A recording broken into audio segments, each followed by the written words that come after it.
আমাকে আসলে চাকরি করতে হবে, কারণ আমার বিশ্বাস বৈষম্য বিরোধী ছাত্র আন্দোলনের সঙ্গে আপনারা যারা ছিলেন তারা এমন কোনো দুর্নীতির সঙ্গে সম্পৃক্ত হবেন না যে আপনারা 1 বছর 2 বছর সরকারের থেকে এত টাকা আপনাদের হবে যে আপনাদের সারা জীবন আর কিছু না করলে হবে।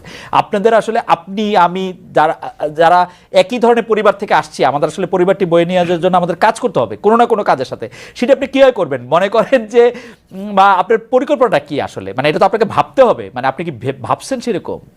কারণ আপনি যদি এখন চাকরি নাই এবং ভাবার সময়ও পাচ্ছি না আসলে। রাইট। কিন্তু যেটা ধরেন আপনি রাজনৈতিক দল কিন্তু এত সহজ কথা না। রাজনৈতিক কিছু মানুষ জড়ো হইলে একটা রাজনৈতিক দল হয়ে যায় না। সেটার জন্য আদর্শ লাগে, সেটার জন্য সংগঠন লাগে এবং কর্মসূচি লাগে। এখন আমাদের কাছে কিন্তু সেই সময়টা নাই যে আমরা একটা রাজনৈতিক দলের পিছিয়ে আসলে গড়ে তোলার জন্য সময়টা দিব। আমরা আসলে গভর্নমেন্টে আছি, আপনি পরিস্থিতি বুঝতেছেন আমাদের এই সময়টা কতটা পরিশ্রম করা লাগতেছে। এবং আমরা যেই প্রতিশ্রুতি নিয়ে এসেছি, আমরা কিন্তু একক সিদ্ধান্তে ব্যক্তিগত জায়গা থেকে আসি নাই। মানুষের কাছে কিন্তু আমাদের জবাবদিহিতা করতে হবে যে তাদের। পারতাম, আপনি যদি ফেসিস্টদের প্রচারণা বলে কারো জবান বন্ধ করতে চান, এটি আসলে খুব ঠিক কাজ হবে কিনা, আপনার কাছে আমার এটি প্রশ্ন। না দেখুন, এখন তাহলে আপনাকে আরো মূল জায়গায় আসতে হবে যে আওয়ামী লীগ কি রাজনৈতিক কার্যক্রম এই মুহূর্তে করতে পারবে কিনা, বাক স্বাধীনতা বা রাজনৈতিক স্বাধীনতার কথা বলে। এখন আওয়ামী লীগ ফ্যাসিজমের সাথে জড়িত, গণহত্যার সাথে জড়িত এবং তার বিচার প্রক্রিয়া চলছে।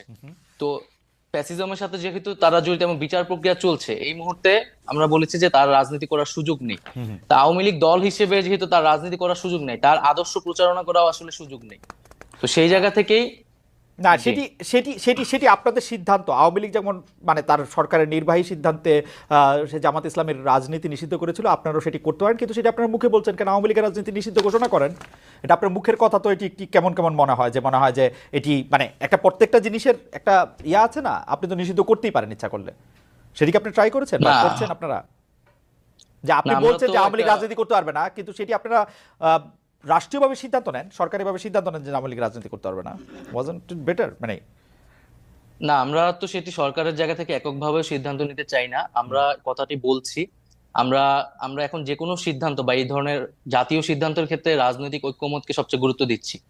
ফলে রাজনৈতিক অন্যান্য দলগুলোরও এই বিষয়ে মতামতের প্রয়োজন আছে। তো সার্বিকভাবে আমরা রাজনৈতিক ঐক্যমত হলে এই বিষয়ে সিদ্ধান্ত নিতে পারি, কিন্তু একটা বিচার প্রক্রিয়া অবশ্যই চলছে এবং এই বিচার প্রক্রিয়ার মধ্যেই আসলে এই বিষয়ে একটা সিদ্ধান্ত হবে এবং আমরা রাজনৈতিকভাবে একটা ঐক্যমতে পৌঁছাতে পারবো আশা করি। কিন্তু আপনারা সরকারিভাবে কোনো সিদ্ধান্ত নিতে বা রাষ্ট্রীয় মানে আপনারা যারা উপদেষ্টা পরিষদ আছেন তারা সিদ্ধান্ত নিতে চান না, আপনারা একটা ঐক্যমতের ওয়েট করছেন, ব্যাপারটা কিরকম? জি, জি অবশ্যই আমরা ঐক্যমত হয়েছে এটা আপনারা কি করে বুঝবেন? মানে এনি ভাই যদি বলে আওয়ামী লীগ নিষিদ্ধ করে তৈরি করে দিবেন? না, আমরা যদি সেই রাজনৈতিক ঐক্যমতে পৌঁছাতে পারি, এখানে বিএনপি রয়েছে, জামাত রয়েছে, নাগরিক সমাজ মানে রয়েছে, আওয়ামী লীগ ছাড়া বাকি সবাই যারা রয়েছে, আওয়ামী লীগ ছাড়া বাকি যারা। জি জি আচ্ছা, ঠিক আছে। আমি তো এনিভাইয়ের কাছে জানতে চাই, এনিভাই অন্তর্বর্তী সরকারের মেয়াদ শুরু থেকেই জানতে চাইছে বিএনপি, আপনারা দীর্ঘ সময় দিতে রাজি নন, আপনারা কি জানি একটা যৌক্তিক সময়ের কথা বলছেন। সবশেষ সেনাপ্রধান রয়টার্সকে বলেছেন নির্বাচনের জন্য সময় সর্বোচ্চ 18 মাস নেওয়া হতে পারে। 18 মাস বিএনপির কাছে গ্রহণযোগ্য কিনা সে বিষয়ে আপনার কাছে একটু জানতে চাই। আপনারা সময় দিতে চান না কেন? অনেকগুলি সংস্কার তো এই সরকারকে করতে হবে, নাকি আপনারা চান যেভাবে আওয়ামী লীগ সরকার গিয়েছে এখন কোনো মতে একটি নির্বাচন দিবে, আপনারা এসে আসলে ক্ষমতায় নিয়ে বাকি সব কাজ করবেন? আপনাদের কি চাওয়াটা সেরকমই কিনা, মানে কোনো সংস্কার আপনারা চান না, আপনারা জাস্ট এসে ক্ষমতাটা নিতে চান? আপনার এই প্রশ্নের উত্তর দেওয়ার আগে একটু অ্যাড করছি আগের প্রশ্নের, যেটা নাইস সাহেবকে আপনি বলার চেষ্টা করেছেন। দুইটা পার্ট একসঙ্গে আপনি দুইটার উত্তরে পাচ্ছেন। সেটা হলো যারা ফ্যাসিস্ট, যারা গুমের সঙ্গে জড়িত ছিল, খুনের সঙ্গে জড়িত ছিল, মামলা হামলা দুর্নীতি পাচারের সঙ্গে জড়িত ছিল, লুটতরাজের সঙ্গে জড়িত ছিল, তাদের বিচার করতে হবে একটা পার্টে। এবং এই সরকারের কাছে মানুষের সর্বপ্রথম দাবি হলো বিচার করা। আপনি এর নেতৃত্বে খুনি হাসিনা ছিল, কি পরিমাণ খুন করেছে দিবালকের মতো সত্য। সুতরাং এই বিচার হলো আগে। পাশাপাশি আপনি যে ফ্যাসিজমের কথা বললেন, এই ফ্যাসিজম বিগত বছরগুলোতে দেশের প্রতিষ্ঠানকে লোকে কিভাবে ধ্বংস করেছে, কিভাবে এই দেশে একটা নতুন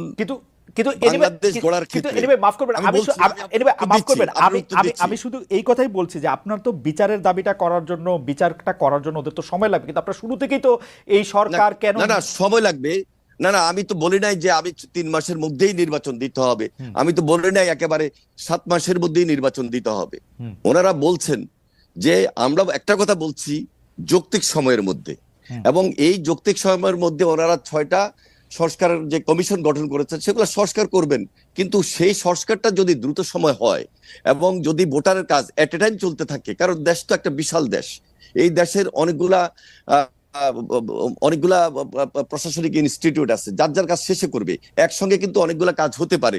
একদিকে বিচারের কাজ চলবে, একদিকে বাংলাদেশ গড়ার জন্য নতুন করে যে যে সংস্কারের কাজ সেগুলা করবে, আরেকদিকে আপনি আজকে বলছেন যে গতকালকে বলছেন যে ভোটার সম্পন্ন করবেন, সেগুলো তো একই প্রক্রিয়া। এই প্রক্রিয়াকে সম্পন্ন করে যৌক্তিক সময়ের মধ্যে আপনি কিন্তু খুব সহজে একটা নির্বাচন করতে পারেন। সুতরাং আপনি ক্ষমতায় থাকলে আপনি যৌক্তিক সময় কতটা মনে করতেন? আমি যৌক্তিক সময়টা তো আসলে আমার কাছে মনে হয় যে আপনি যে কাজগুলি কথা বলেছেন, আপনি যদি সংস্কারের কথা বলেন, আপনি যদি বিচারের কথা বলেন, ওদের অন্তত 5 বছর লাগা উচিত এগুলি করতে। না, কেন 5 বছর লাগবে? কতদিন লাগবে? আমার তো মনে হয় না, কারণ ওনারা তো আমাদের প্রফেসর ডক্টর মোহাম্মদ ইউনূস তো নিজেই 3 মাসের কথা বললেন, তো 3 মাসের জায়গায় 6 মাস হতে পারে। উনি তো নিজেই বললেন যে অক্টোবরের 1 তারিখ থেকে সংস্কারের কাজ চলবে 3 মাস, বলেন নাই?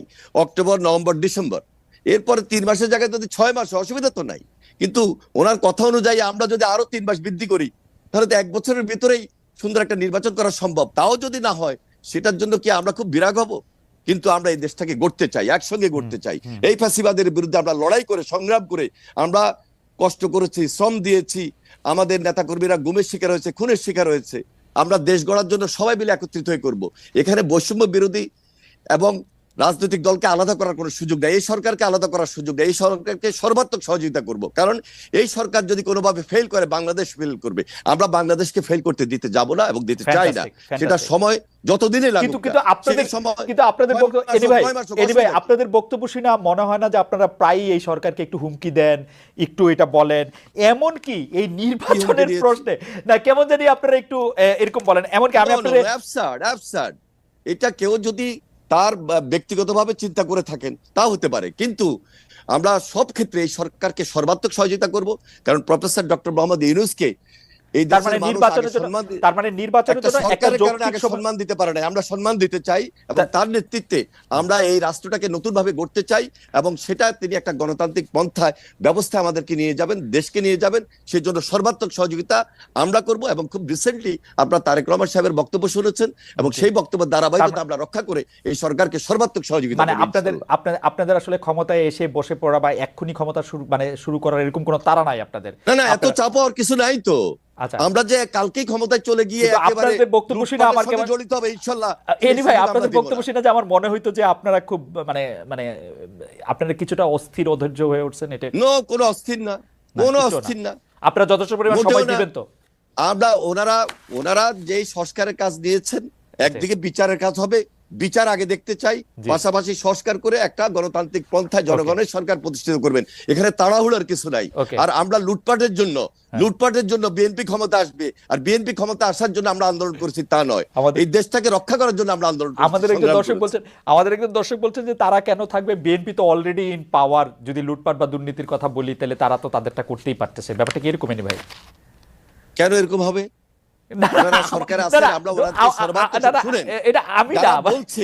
যারা বলছে এরা বিগত ধারাবাহিকতার কথা বলছে, ইনশাল্লাহ বিগত ধারাবাহিকতা। আর এখন যদি বিএনপি আন্দোলনের মধ্য দিয়ে এই দেশে গণতান্ত্রিক পন্থায় জনগণের সরকার প্রতিষ্ঠিত হয়, বিএনপি তখন বলেছে যে আমরা এই 31 দফার ভিত্তিতে আমরা দেশ পরিচালনা করব। সেখানে বিএনপি যদি বিজয়ী হয়, তাহলে যারা নির্বাচনে পরাজিত হয়েছে তাদেরকে নিয়ে ঐক্যমত্য সরকার গঠন করব এই 31 দফার ভিত্তিতে, এবং সেটা জাতীয় ঐক্যমত্য সরকার হিসাবে বিবেচিত হবে। জাতীয় ঐক্যমত্য সরকার হিসাবে বিবেচিত হবে। খুবই আমার মনে হয় যে এনি ভাই খুবই চমৎকার ভাবে এটা বলেছেন। নাহিদ ইসলাম, আপনি যদি এই বিষয়ে কিছু বলার থাকে আপনি 1 মিনিট একটু বলতে পারেন, কারণ আমার কাছে মনে হয় যে বিএনপি আসলে কি করতে চায় তারা একদম স্পষ্টভাবে এনি ভাই বলেছেন যে বিচারটা যেমন জনগণ দেখতে চায়, কারণ যত অন্যায় এর আগে সরকার করেছেন, শেখ হাসিনা করেছেন, সেগুলি আসলে বিচার দেখতে হবে। সংস্কারের জন্য যথেষ্ট পরিমাণ সময় দিতে চায়, কিন্তু সবগুলি কাজে একসাথে করা সম্ভব, 1 বছরের মধ্যে নির্বাচন হওয়া সম্ভব। এই ব্যাপারে আপনি কি কোনো মন্তব্য করবেন কিনা, যদি আপনার করতে চান? সর্বোচ্চ সহযোগিতা করতে এনি ভাইরা রাজি আছেন, এরকম একটা কথা বললেন। না, অবশ্যই আমরাও সেই সহযোগিতা চাই, এবং রাজনৈতিক দলগুলোর সহযোগিতা ছাড়া আসলে এই সরকারকে ফাংশন করানো সম্ভব নয়। এবং এই সরকার কিন্তু অভ্যুত্থানের সমর্থনে গড়ে উঠেছে, এবং এই অভ্যুত্থানে যেহেতু একটা জাতীয় ঐক্যমত্য তৈরি হয়েছে, সকল রাজনৈতিক দলগুলা এবং ছাত্র জনতার অংশগ্রহণ ছিল, ফলে এই সরকার কিন্তু সবাইকে প্রতিনিধিত্ব করে। এই জন্য আমি এর আগেও যেটা বলেছি যে যে কোনো জাতীয় সিদ্ধান্তের জন্য আমরা কিন্তু এই রাজনৈতিক দলগুলো এবং ছাত্র জনতার ঐক্যমতের ভিত্তিতেই জি, দেশ পরিচালনা আমার করতে মনে চাই। হয় যে একই নির্বাচনের রকম মেয়াদে এনি ভাইও সিদ্ধান্ত প্রায় তৈরি একই নিতে রকম চাই। কথাই বলেছেন, কিন্তু